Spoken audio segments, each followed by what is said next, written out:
The first time I saw white men, they did not come with guns. They came with smiles, and my uncle was the one who welcomed them. I was 12 years old when the trade began in our village, near the waters of the Niger Delta, close to what people now call Bonny Island. Back then, we did not call it slave trade, we called it business. Our village had always traded palm oil, fish, salt, and clothes. Long before the white ships came, we traded with people from the north. Some captives from wars were sold across the Sahara.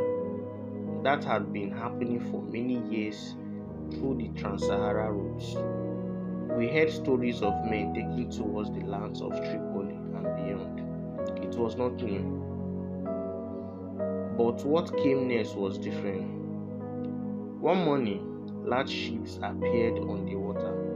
They were bigger than any canoe we had ever seen.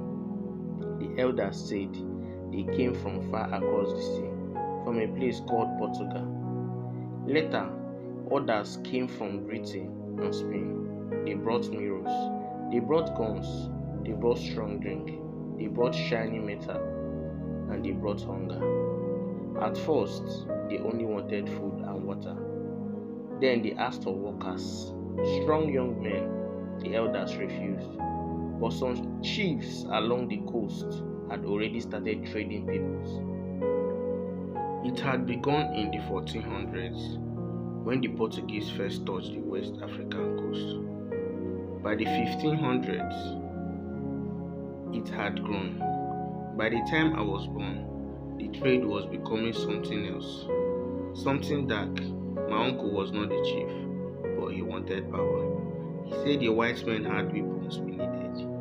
He said if we did not trade, another village would. He said this was survival.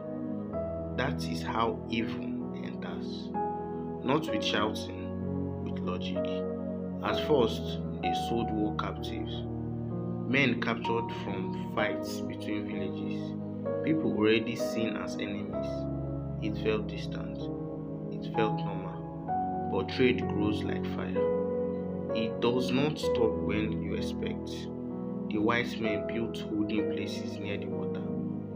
Barracons, small prisons made of wood and rope. I once followed my uncle there. I wish I had not. Inside were men with fear in their eyes. Some were from far island. Some spoke languages I did not know. Some were children.